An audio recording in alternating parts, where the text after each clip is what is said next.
مساء الخير. عايزين نعمل سمنة بلدي يا جماعة. عايزين نعمل سمنة بلدي، والسمنة البلدي بقت نار. انا مش هقول لكم سعرها بكام، اللي يعرف يا جماعة يقول لي على سعرها، عشان بحقيقي ما بقتش بسأل عنها. بجد هي بقت غالية قوي، وتلات ارباع الشعب المصري كده بطلوها واتجهوا لحاجات تانية يعني قريبة شوية من السمن البلدي. عشان النهاردة نخليها سمن بلدي بجد هنضطر نعمل حاجة كده. بس الاول شوفوا السمنه اللي انا مسيحاها. معلش هي الشاشه منغمشه مش مبينه، بس بجد هي مرمله وريحتها تحفه تحفه تحفه تحفه بجد.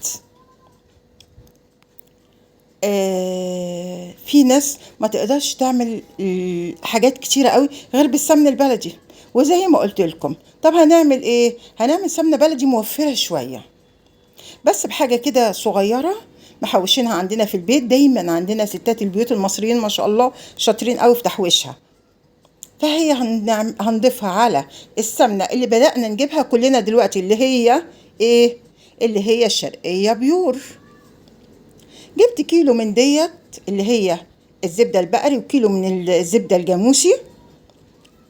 وطلعت بقى البطل بتاعنا بتاع قصتنا النهاردة، طلعت من الفريزر حوالي كيلو ونص كده من القشطة.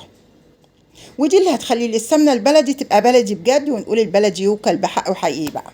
وكمان شوية تانيين كنت كمان حطاهم في علبة تانية بعد العلبة الأولانية ما اتملت. المهم، اللهم صل على سيدنا محمد.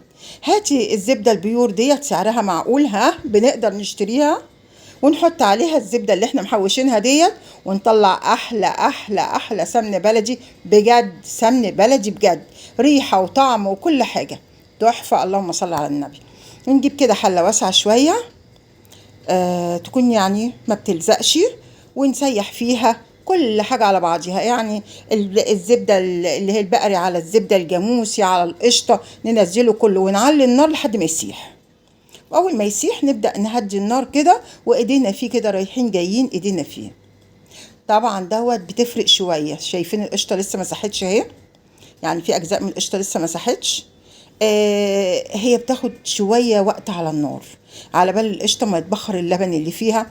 مهما كنت يعني كده اهوت مجمدة القشطة، بس برضو بقى فيها نسبة لبن، فبتاخد وقت شوية على بال ما تسيح. تفضلي بقى تنك وراها كده شوية بشوية وتقلبي فيها، راحة جاية تقلبي فيها، ايدك ما تبعدش يعني عنها كتير. شايفين؟ مش هقول لكم الريحة شكلها ايه، احلى من الزبدة. انا فاكراها الزبدة برضو، الزبدة الكور ديت اللي معرفش بقت بكام دلوقتي، بس بجد دي ريحتها تحفة وطعمها تحفة تحفة تحفة. اللهم صل على سيدنا محمد. يا جماعة ما تنسوش اللايك لو سمحتوا، وكومنت حلو كده اللي بيشجعنا. ويا ريت حد يرفع الفيديو على المنتدى. اللهم صل على سيدنا محمد. شايفين بدأت اهي، يعني بدأت السمنة نسبيا تطلع. المهم سيحتها كويس قوي، ومعلش ما عنديش برطمان فاضي، فرحت جايبة الشفشق دوت، وغطاه محكم يعني. وشايفين صفتها دي المرطة بتاعتها. المرطة بتاعت اللي بتبقى القشطة البلدي ديت، بتبقى المرطة يعني مفرولة شوية. بتحطي عليها شوية سمن صغيرين أو شوية زيت صغيرين، وتضربيها في الكب هتنعم وتبقى زي الفل.